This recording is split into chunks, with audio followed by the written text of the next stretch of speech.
প্রিয় চাকরি প্রত্যাশীগণ, আসসালামু আলাইকুম। বহুল প্রতীক্ষার পর বাংলাদেশ পল্লী বিদ্যুতায়ন বোর্ডে 1460টি পদে আবারও একটি বিশাল নিয়োগ বিজ্ঞপ্তি প্রকাশিত হয়েছে। এখানে আপনারা বাংলাদেশের প্রত্যেকটি জেলা থেকে নারী এবং পুরুষ দুই প্রার্থীগণ শুধুমাত্র এসএসসি পাশে আবেদন করতে পারবেন। আবেদন শুরু কবে, শেষ কবে, কিভাবে আবেদনটি করতে হবে, আবেদন করতে কত টাকা লাগবে, কোন পদে আবেদন করতে কি কি যোগ্যতা লাগবে, আজকের ভিডিওতে একটু যেটা আলোচনা করব। মূল ভিডিওটি শুরু করার আগে আপনাদের কাছে একটি রিকোয়েস্ট থাকবে, আপনারা যারা এখন অ্যাম্বিশন জব পয়েন্ট ইউটিউব চ্যানেলটি সাবস্ক্রাইব করেনি তারা চ্যানেলটি সাবস্ক্রাইব করে পাশে থাকা বেল আইকনটি প্রেস করে রাখেন। এতে পরবর্তীতে যে কোনো চাকরিতে আপডেট আসার সাথে সাথে নোটিফিকেশন জানতে পারবেন। বাংলাদেশ পল্লী বিদ্যুতায়ন বোর্ড এই সার্কুলারটিতে সর্বমোট 1460 জন লোক নিয়োগ করা হবে।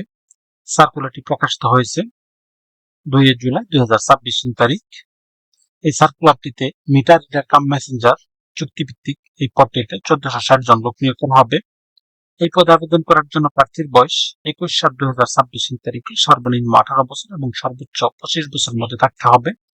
তবে বয়স প্রমাণের ক্ষেত্রে কোনো প্রকার এফিডেভিট গ্রহণযোগ্য হবে না, অর্থাৎ 18 বছর কম হলেও এখানে আবেদন করতে পারবেন না। এই পদটিতে আবেদন করার জন্য প্রার্থীকে অবশ্যই এসএসসি বা সমমান পরীক্ষা উত্তীর্ণ হতে হবে।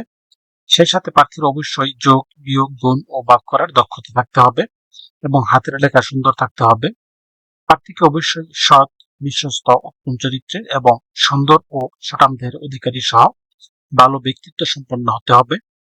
গ্রামগঞ্জের প্রত্যন্ত এলাকায় গিয়ে মিটার রিডিং গ্রহণ এবং বিল বিতরণের মানসিকতা থাকতে হবে এবং পবিসের লক্ষ্য ও কর্মসূচি সম্পর্কে গ্রাহককে অবহিত করতে হবে। প্রার্থীকে অবশ্যই বাইসাইকেল চালনায় পারদর্শী থাকতে হবে এবং নিজস্ব বাইসাইকেল থাকতে হবে। চূড়ান্তভাবে নিয়োগের লক্ষ্যে নির্বাচিত প্রার্থীকে যোগদানের সময় নিরাপত্তা জামানত হিসেবে পবিসের ক্যাশ শাখায় 10,000 টাকা জামানত প্রদান করতে হবে। পবিস বেতন কাঠামো 2016 অনুযায়ী 14,700 টাকা এবং সেই সাথে অন্যান্য ভাতাদি প্রদান করা হবে। ইতিপূর্বে এই স্মারকে 14/5/2025 তারিখে একটি সার্কুলার প্রকাশিত হয়েছিল। উক্ত সার্কুলারে যারা ইতিপূর্বে আবেদন করেছেন তাদের আর এই সার্কুলারটিতে আবেদন করার প্রয়োজন নেই। এই পদটিতে আবেদন করার জন্য প্রার্থীর বয়স 21/7/2026 তারিখে সর্বনিম্ন 18 বছর এবং সর্বোচ্চ 25 বছরের মধ্যে থাকতে হবে। কম বেশি হলে এখানে আবেদন করতে পারবেন না। নির্ধারিত তারিখ ও সময়ের পর আবেদনপত্র গ্রহণ করা হবে না।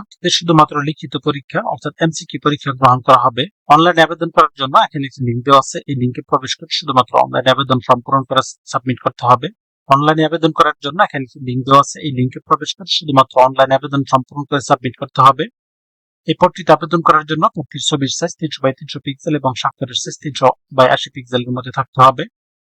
এই পদটিতে আবেদন করার জন্য আবেদন ফি নির্ধারণ করা হয়েছে 223 টাকা, যা এখানে দেওয়া নিয়ম অনুসারে শুধুমাত্র টেলিটক-সিমের মাধ্যমে আবেদন ফি পরিশোধ করতে হবে।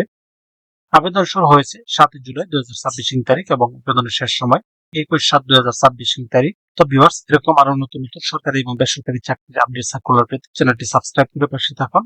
সেই সাথে লাইক, কমেন্ট এবং শেয়ার দিয়ে রাখেন। এতে পরবর্তীতে যে কোনো চাকরির আপডেট আসার সাথে সাথে নোটিফিকেশন জানতে পারবেন।